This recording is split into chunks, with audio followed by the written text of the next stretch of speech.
Hello, my name is Sarah Foley. I also go by my brand name, which is Vertical Blonde. And I'm so excited to talk to you today about body image. Body image is such a tricky thing, and I feel like we spend all of our lives trying to figure out this thing about our body and how we feel about it. And then what happens is we get to kind of a place where we're starting to figure it out, and then something comes along and completely wipes us out, takes us out at the knees. And that happened to me. I had just turned 30 years old. It was 2012. I was just kind of living on top of the world at that point. I just started dating a new guy who was fabulous. We were doing all kinds of adventures. I had my dream job at the time. I was running a beautiful spa in Park City, Utah.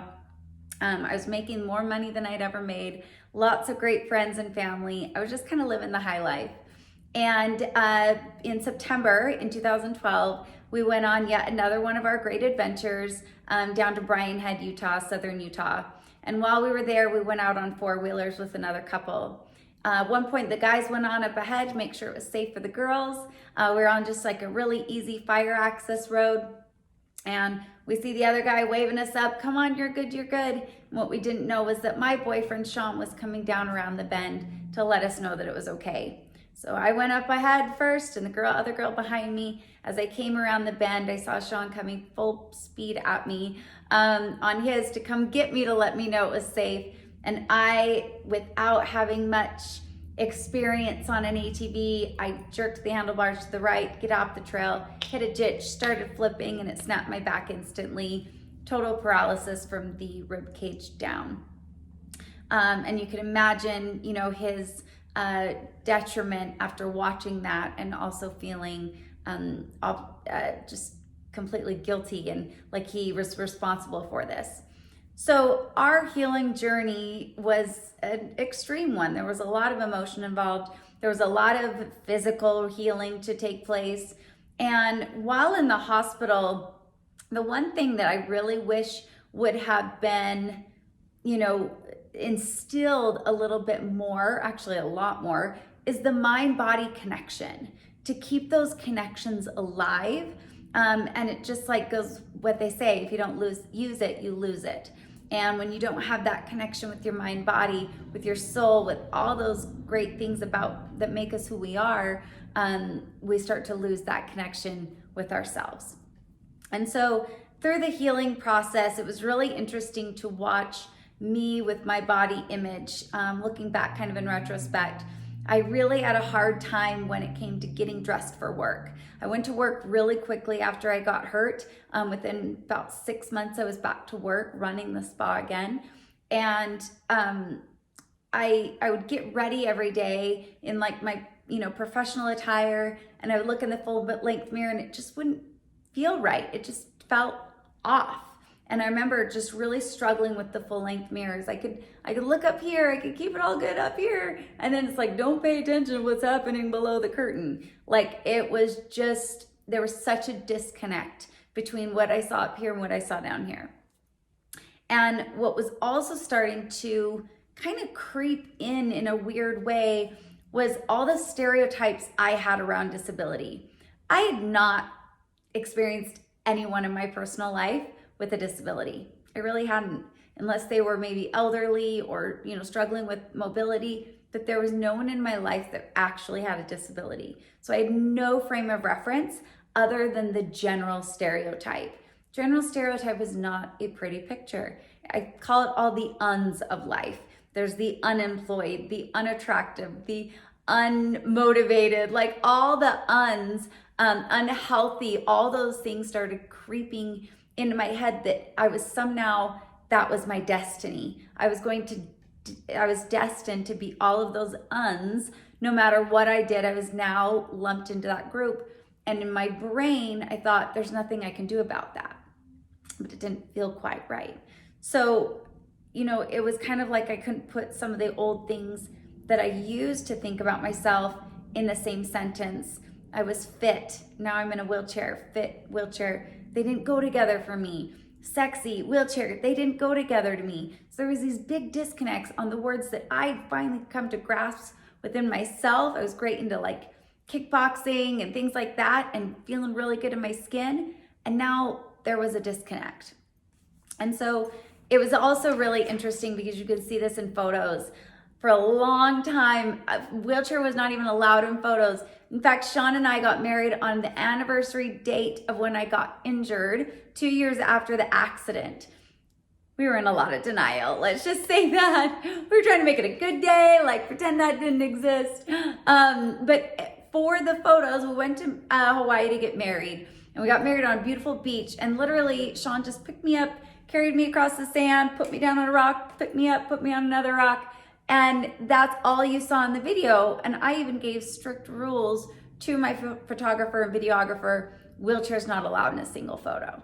So it wasn't like I did not want anything to do with this sucker. So that was such an eye-opener as I look back of, wow, there was so much healing to take place. So as we went through and kind of journeyed through our experience, and I started to kind of really understand my body, a couple key things happened. The first one was a photo shoot, actually. And this was, we had actually gotten a beautiful opportunity to move to Maui. And I met this, she's an artist and she paints these soul portraits. She'll paint you as like a goddess or a fairy or a mermaid. And she calls them her fantasy portraits. And she says, what's your fantasy? And I said, my fantasy is to walk on the beach again. She says, I can paint that. And what she did was she took me first to do a photo shoot. She needed to capture my face and so forth. And so I'm in my chair and I'm posing. And as she's seeing me through this lens, I remember in that moment, it was like someone poured warm oil on me, that just this warm feeling of feeling beautiful in my own skin, in my chair once again. And it was her acceptance and her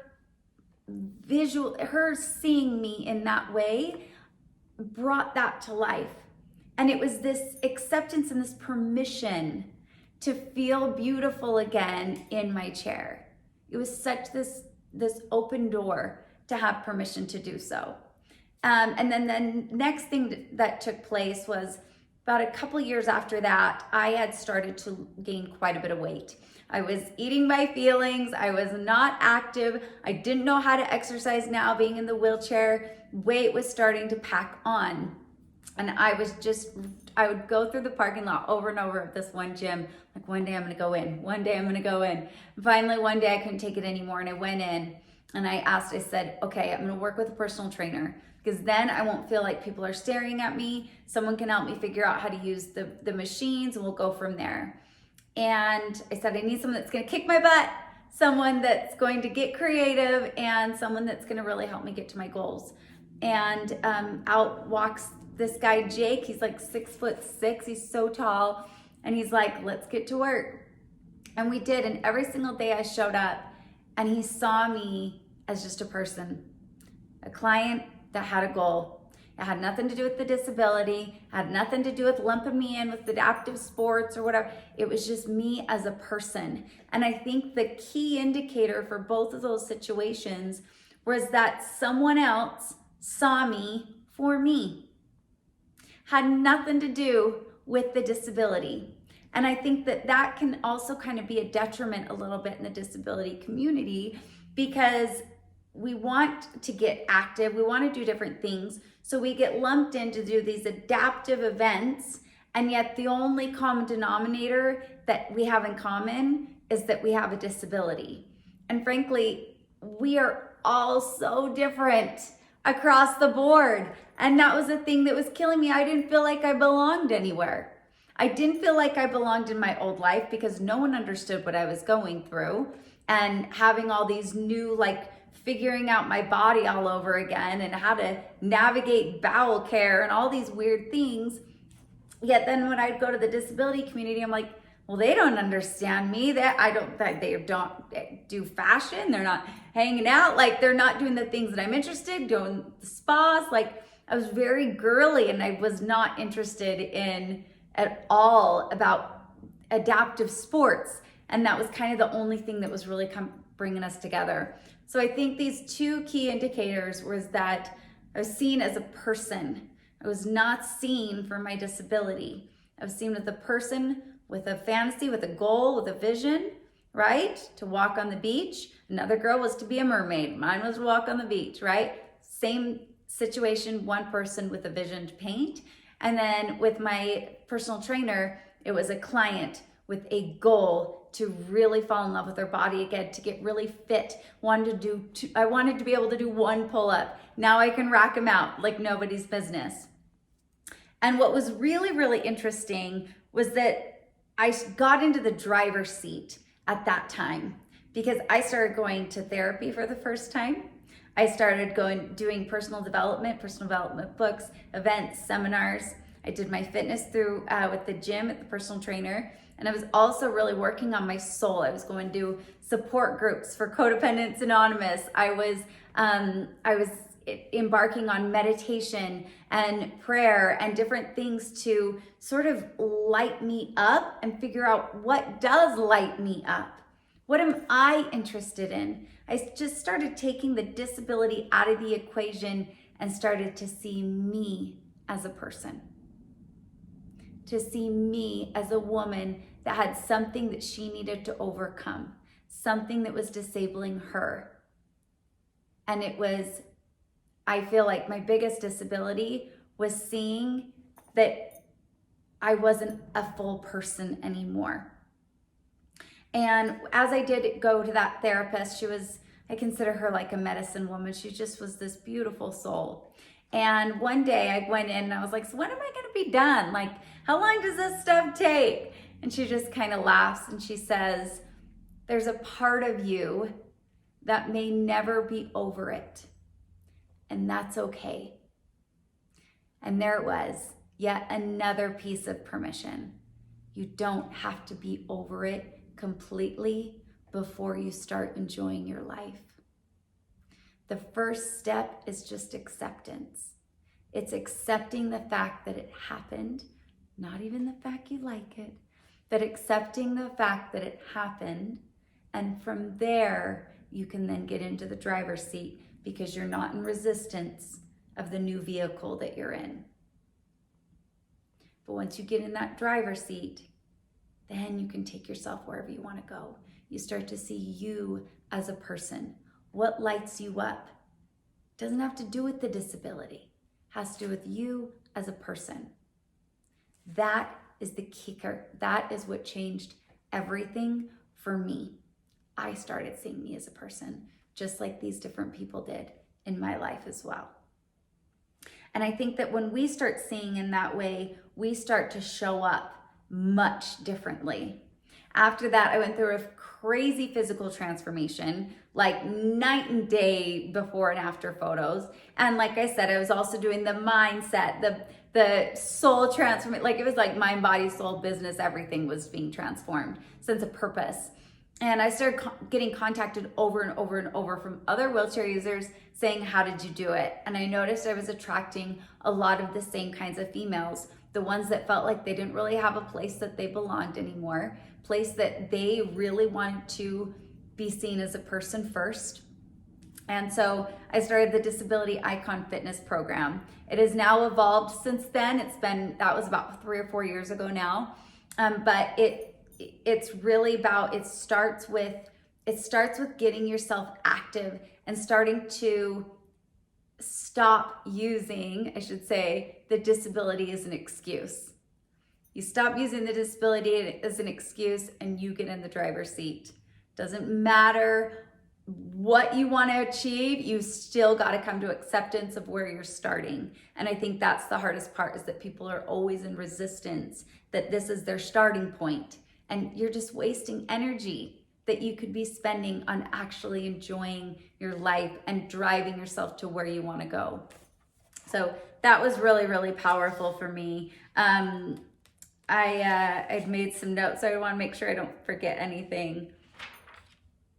But to sum it up, after starting the Disability Icon Program, I ended up hosting a retreat a couple of years ago with a bunch of girls from the program, and went through some beautiful healing situations, and learned about our bodies and acceptance and getting to this place.